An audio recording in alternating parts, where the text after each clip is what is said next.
Welcome, anointed ones. When heaven goes silent, it's never because God isn't watching, it's because he's collecting receipts. That's the part no one tells you about spiritual warfare. Sometimes the quietest seasons are the most heavily monitored ones.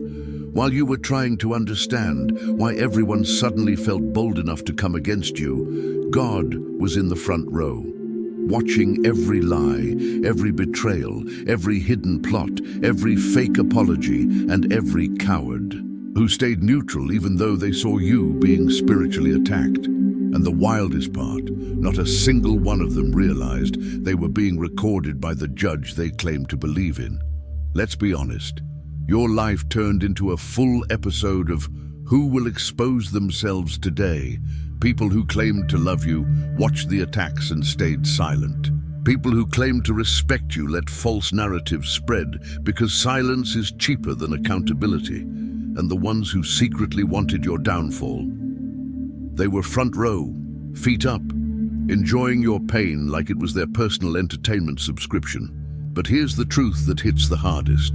Behavioral psychologists say a person's real character isn't revealed when they're in power, but in what they choose to do when someone else is vulnerable. And in your vulnerable season, everyone's true nature stepped out barefaced. Some stayed loyal, some stayed neutral, but many stayed silent, and silence is a choice with consequences. God watched it all, not because he needed evidence, for he already knew who was who. He watched because you needed to stop overestimating people he was already preparing to remove. He watched because their attack would become the very thing that justified your elevation. He watched because every insult, every setup, every smear campaign, every betrayal was building the case for your comeback, one they wouldn't be able to deny when the tables turned. And trust me, those tables aren't just turning, they're rotating like a ceiling fan in Lagos during the hot season. So buckle in, because the same people who watched you fall without blinking are about to watch you rise without explanation. And this time, God isn't just stepping in, he's settling accounts. Number one, God allowed them to reveal themselves because exposure was safer than your loyalty. You kept giving people the benefit of the doubt long after they showed you who they truly were. You gave loyalty where it wasn't deserved, defended people who were quietly working against you, and excused behaviors that should have raised alarms. God didn't remove the snakes from your life immediately because he needed the truth to be revealed in a way you couldn't ignore. He allowed them to act out their deceit, to display their selfishness, their envy, and their inability to recognize the good in you. Because it was safer for the truth to come to light than for your loyalty to continue protecting the wrong people.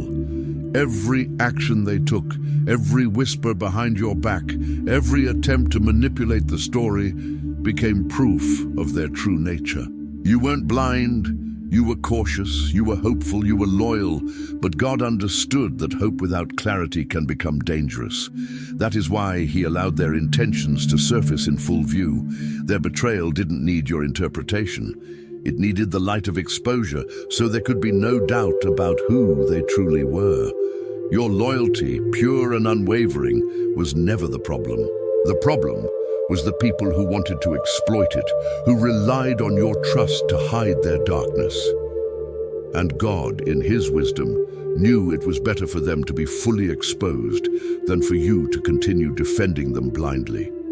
That exposure served a higher purpose. It protected your future, clarified your circle, and confirmed that some people were never meant to remain in your life. By allowing their true colors to show, God ensured that every decision you make going forward is based on reality, not illusion. Loyalty is valuable, but clarity is priceless. He allowed the wolves to step into the light, knowing their actions would reveal the danger before it could harm you further.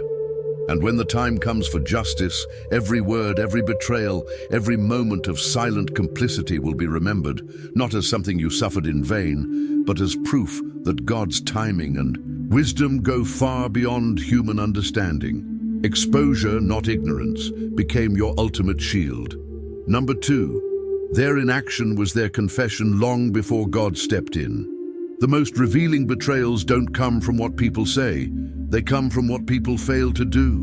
While others were coming for you, hoping to see you fall, there were plenty who could have acted but chose not to. They stood by, stayed silent, and allowed the attacks to continue, assuming no one would notice. But every moment they did nothing, every time they ignored your struggle, they were confessing the truth about their character. Their inaction spoke louder than any insult, accusation, or scheme they could have directed at you. They weren't just passive observers. They were complicit. Without speaking a word, they showed you exactly where their priorities lay, and it wasn't with your protection or your well-being. God saw all of it, not just the attacks themselves, but the quiet, calculated decision to allow harm without interference.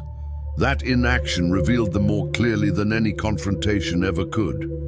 While they assumed staying back would shield them from exposure, it did the opposite. Their silence became a mirror, reflecting their selfishness, their cowardice, and their lack of loyalty. By refusing to act, they admitted they valued their own comfort over your life, their reputation over truth, and their convenience over justice. And God, in His perfect wisdom, allowed that confession to happen naturally, without interference, because it served as undeniable evidence of who they truly were. When He moves on your behalf, it won't only be about vindicating you, it will also be about exposing them for the choices they willingly made. Every ignored cry, every unheeded warning, every moment they pretended not to notice will stand against them. They don't need to speak. Their inaction has already condemned them. They acted as their own witnesses in a case they had no control over, unknowingly presenting the very proof God needed to move decisively. What seemed like passivity or indifference was actually a confession written in plain sight. Their silence wasn't mercy, it wasn't neutrality, it was truth. And God is holding that truth until the world can see it as clearly as He does. Number 3, God let them take their best shot because He knew their best shot wasn't enough. They came at you with plans, schemes, and attacks designed to break you completely. They strategized, whispered, manipulated, and coordinated, believing their efforts could finally derail your life. Every calculated move was intended to knock you down, humiliate you, or make you question your own strength. But God allowed all of it, not because their plans were powerful, but because He already knew their greatest effort could never overpower His purpose for you. What they believed was an overwhelming assault was, in reality, just another setup for your vindication. The attacks that felt like the end of the world were actually the tools God used to build your resilience and confirm His protection over your life. Every betrayal, every backstab, every attempt to undermine your progress only exposed how powerless they were compared to the destiny you carry. They were convinced they held an advantage. But God never intended for you to be in a fair fight. Their strategies, no matter how calculated, were always limited by the divine protection surrounding you. And when the dust settles, it will be undeniable. Their best shot was nothing more than a rehearsal for the strength God was developing within you. This is why they are stunned when you rise, unshaken, stronger than before, and completely untouchable by their plots. They mistook their temporary position for actual power, never realizing God had already measured the outcome. Every attempt to harm you only highlighted their inability to defeat someone God Himself was covering. Their failure isn't... If you'd like, I can continue rewriting the remaining section in the same tone. Their failure wasn't accidental. It revealed God's higher plan. He allowed them to believe they had power so their own actions would expose their limits. You survived not by luck, but because God had already decided the outcome. Their strongest attack only made your rise unavoidable. God also allowed their darkness to show because it revealed the light He placed in you. Their attempts to damage your name, lies, confusion, and half-truths only made people study your character more closely.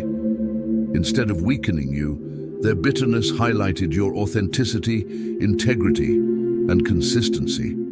The more they attacked, the clearer the contrast became. Their malice exposed their intentions, while your grace revealed your purity.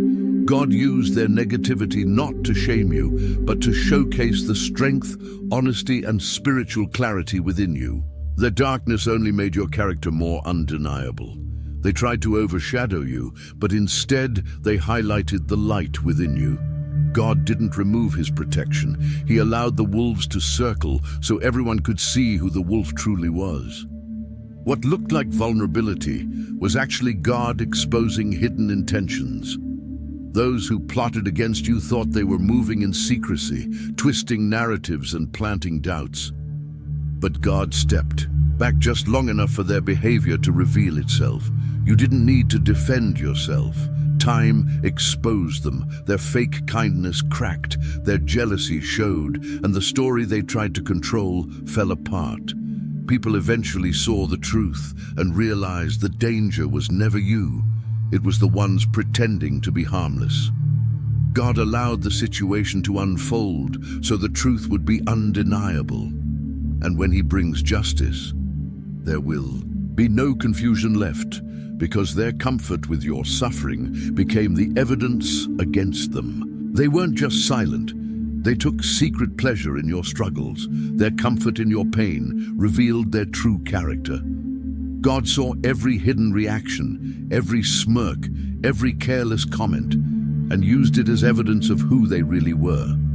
Their response to your suffering exposed envy, insecurity, and selfishness that they could no longer hide. God allowed certain people close to you just long enough to reveal their intentions. Their small attacks were controlled, proof of the damage they would have caused if he had let them stay. Their behavior became a warning, showing they were never meant to be part of your future. God also allowed the plot against you to rise so its collapse would be undeniable. The lies, manipulation, and betrayal were permitted to build only so the truth could be revealed publicly. Your endurance became evidence, your restraint became testimony, and your pain became part of a case heaven was gathering. Heaven wasn't late, it was documenting everything. And when God vindicates you, it will be clear that it wasn't coincidence, but divine justice. Those who mocked your faith and doubted your strength will see that your rise came from God alone. Their plans failed because God never allowed them access to your real weaknesses. They weren't just inactive, they enjoyed watching you struggle. Their silence revealed their true hearts. God saw every hidden reaction and used it as proof of who they really were. Their small attacks were allowed only so their intentions could be exposed. Nothing they did was missed by heaven. God let the plot rise just enough for the truth to become undeniable. Your endurance became evidence. Your pain became testimony. Heaven was documenting everything, not ignoring you. And now, divine justice is coming. Your rise will reveal why their plans failed. God never allowed them access to your destiny. Those who doubted you will witness that your elevation comes directly from God.